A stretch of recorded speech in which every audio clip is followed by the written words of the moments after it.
শুভ সন্ধ্যা। আজ আবার চলে এসেছি তোমাদের সঙ্গে কথা বলবো বলে।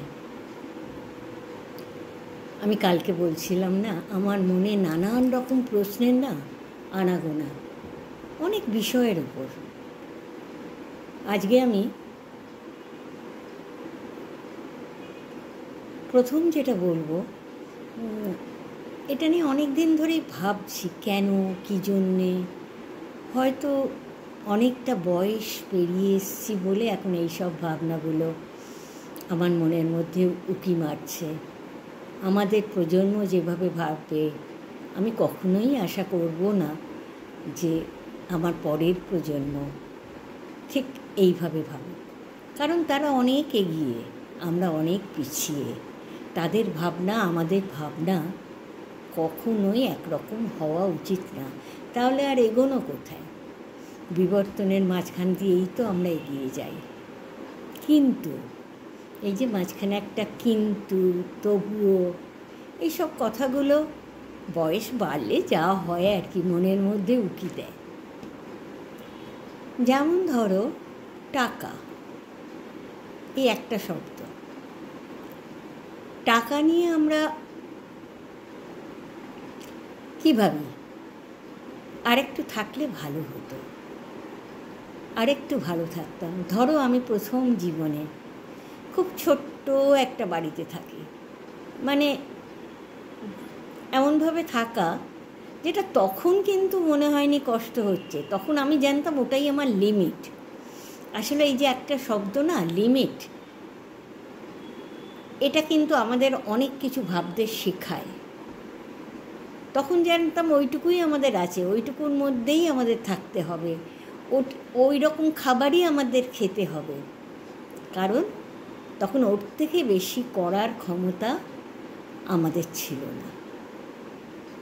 কিন্তু এই যে মানুষ সব দিক দিয়েই এগিয়ে যেতে চায়। যেমন ধরো আমি যতটুকু রোজগার করছি, মনে হয় আরেকটু রোজগার করতে পারলে আরেকটু ভালোভাবে থাকা যেত। সেই ভালোভাবে থাকার জন্য আমরা রোজগারের রাস্তা বাড়াই। তারপর যখন আরেকটু ভালোভাবে থাকি, তখন কিন্তু আমাদের অত যে কষ্ট করেছিলাম সেটা মন থেকে কিন্তু সত্যিই মুছে যায়। আবার যদি আমাকে বলো যে তুমি ওখানটা গিয়ে থাকতে পারবে, ওরম বাবা, হয়তো আমি বলবো হয়তো, বাবা কী করেছিলাম জানি না, এখন একটু স্বস্তির নিঃশ্বাস ফেলেছি। তারপর আরও সময় গেল, আমি আরও চরিত্র করে ক্রমশ আমার রোজগারের মাত্রা বা আমার টাকার অঙ্ক ক্রমশ বেড়ে গেল। তখন আমি আরেকটু খোলা মেলা বড় জায়গায় থাকার সুবিধে হলো, আমার খাওয়ার স্টাইল পাল্টানোর সুবিধে হলো, আমার পোশাক আশাক পাল্টানোর সুবিধে হলো। তখন আমি কিন্তু বাইরের জগৎ নিয়ে, আমার এই বাইরের আবরণে আমি খুব খুশি, আমি খুব ভালো আছি। এর থেকে খারাপ আমি থাকতে পারি না। কিন্তু আবার মজার ব্যাপারও আছে। এরকম ধরো আমি আছি, আমার মন ধরো অত উদার নয় যে তোমার তো আছে, তুমি দাও না ওকে, এখন একটুখানি প্রয়োজন। হয়তো সেখানে দিতে গিয়ে আমার মনে হবে না না, আমার বেশি টাকা নেই, এইটুকু টাকা তো আমার দরকারই, এইটুকু তো আমার এইটা খরচ করতে লাগবে, আমার এই পারপাসে এটা লাগবে, ওই পারপাসে লাগবে। আমি বাবা বরঞ্চ ভগবানের কাছে বলবো বা প্রার্থনা করব যে তুমি ভালো থাকো। এই হচ্ছে আমি বা আমরা কিনা জানি না, বা চারিদিকে যা চরিত্র দেখার আমার সুযোগ হয়েছে, এটা আমাদের মানুষের চরিত্র। তোমরা আমাকে বলতে পারো আমি হয়তো কিছু ভুল কথা বলছি, ঠিক কথা বলছি না। না না, আমরা এরকম নই। সুখ যদি নাহি পাও, যাও সুখেরও সন্ধানে যাও। সুখ আর শান্তি কিন্তু এক জিনিস না। টাকা আমাদের অনেক অনেক সুখ দিতে পারে, হ্যাঁ টাকার প্রয়োজন অবশ্যই আছে, টাকা ছাড়া মানুষের জীবন চলে না, আমাদের টাকা সঞ্চয়েরও প্রয়োজন আছে। আমরা যখন আমাদের কম বয়স, তারপর যখন আমাদের বার্ধক্য আসবে, তখন আমাদের নানান রকম এক্সপেন্স প্রচুর বেড়ে যায়। এখন মানে যত দিন যাবে ওষুধপত্রের দাম, এখন দেখো বর্তমান যুগ প্রচণ্ড ব্যস্ত একটা যুগ, ওদের সত্যি সময় হাতে খুব কম। ওরা যে আমাদের আগেকার দিনে বাড়িতে অনেকগুলো ছেলে মেয়ে থাকতো, কেউ অসুস্থ হলে কেউ না কেউ দেখার থাকতোই বাড়িতে। এখন তো নিউক্লিয়ার ফ্যামিলি, মানুষ একসঙ্গে বসবাস করে না, সুতরাং টাকা দিয়ে অন্যের ওপর নির্ভর করতে হয়। সেই টাকাটা যদি আমার না থাকে তাহলে আমার নির্ভরও করতে পারবো না।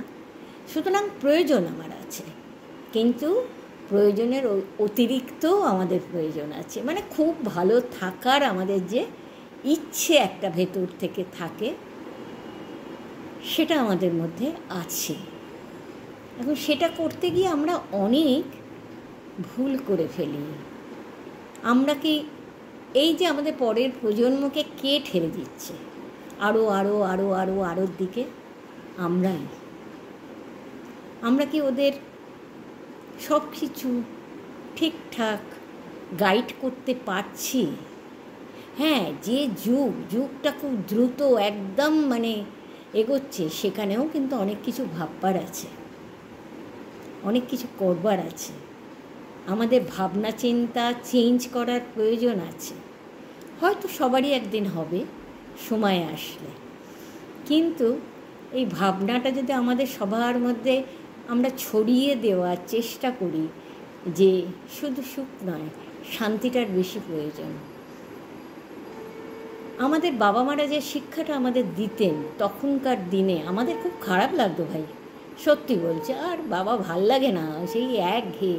কিন্তু জানো তো সেই সময় ভালো লাগতো না, খুব সত্যি কথাই, কিন্তু পরবর্তী জীবনে ওইগুলো খুব কাজে দিয়েছে। আমার বাবা একটা কথা বলতেন, রক্ত জল করা পয়সা মা, অপচয় করো না। তখন বলতাম দূর বাবা, বাপি কী যে বলে না সব সময়। কিন্তু আমাদের সত্যি এটা ভাবার দরকার আছে। ওই যে ছোট ছোট ছোট ছোট কথা যদি বারবার আমরা পরের প্রজন্মের সামনে তুলে ধরতে পারি, ওরাও কিছু ভাববে। ওরা নেশাগ্রস্তের মতন এরকম ছুটে চলবে না হয়তো। আমি জানি আমাকে অনেকেই বলবে যে তুমি খুব বাজে কথা বলো।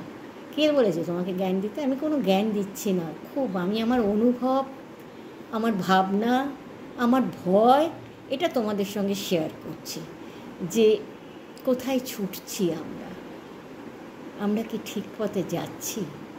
আমাদের ভাবনাটা কি ঠিক? শেষ পর্যন্ত কী হবে? এইসব ভাবনা আমাকে কুড়ে কুড়ে খায়। তাই হয়তো এই কথাগুলো আমি তোমাদের সবার সঙ্গে শেয়ার করলাম। সবাই খুব ভালো থেকো।